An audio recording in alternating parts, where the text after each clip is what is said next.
السلام علیکم ورحمۃ اللہ وبرکاتہ۔ ناظرین، ایک بھارتی چینل پر ایک سائل نے لائیو ٹاک شو میں پاکستانی صحافی مونا عالم سے ایک سوال کر ڈالا۔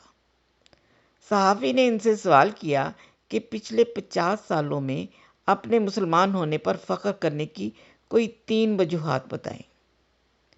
مگر محترمہ 3 وجوہات تو کیا، ایک بھی وجہ نہ بتا سکی۔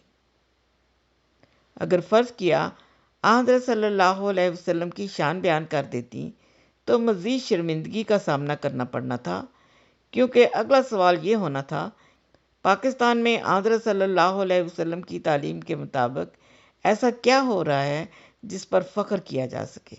وہ تو خیر محترمہ کو پتہ ہی نہیں تھا، تو بتاتی کیا؟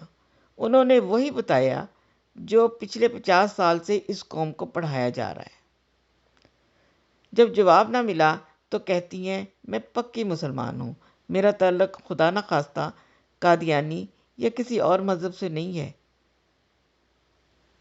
آپ آج مجھے 3 ریزن بتائیے that why you are proud to be a Muslim. 3 reasons of last 50 years. بتائیے 1. پہلی تو بات میں آپ کو بتاؤں، مطلب میں بہت ہی پکی مسلمان ہوں، میں کوئی اللہ معاف کرے کوئی قادیانی یا No, tell me one reason. Tell me the first reason. جب سوال کرنے والے نے مزید اصرار کیا تو کہتی ہیں،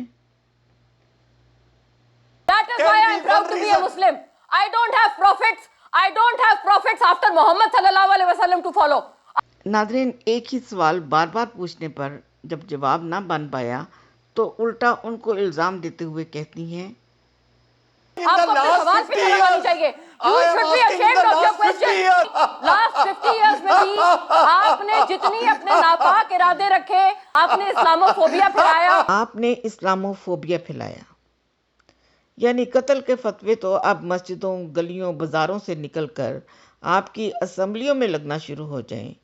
اسلام کے نام پر لوگوں کی نہ صرف جانیں لی جاتی ہوں بلکہ انسانوں کو زندہ جلایا جاتا ہو، اور اسلاموفوبیا کوئی اور پھیلائے۔ کیا بات ہے! میرا خیال ہے محترمہ، صرف محترمہ ہی نہیں، پوری قوم کو میرا یہ کہنا ہے کہ آپ لوگوں کو کسی دشمن کی ضرورت نہیں، آپ لوگ خود اپنے دشمن ہیں۔ دوسروں کو الزام دینے کی بجائے اپنی اصلاح کریں، مسلمان ہونے پر فخر کرنے کی بجائے اسلام کی حقیقی تعلیم پھیلائیں اور اس پر عمل کریں تو زیادہ بہتر ہے۔ ورنہ تو یہ بات زیادہ شرمندگی کا باعث ہے کہ آپ لوگ اپنے آپ کو فخریہ مسلمان تو کہیں مگر کام آپ کے انسانوں والے بھی نہ ہوں۔ ہمارے نبی حضرت محمد صلی اللہ علیہ وسلم تو جانوروں کو انسان بنانے آئے تھے، نہ کہ نعوذ باللہ انسانوں کو جانور۔ اجازت چاہوں گی۔ السلام علیکم ورحمۃ اللہ وبرکاتہ۔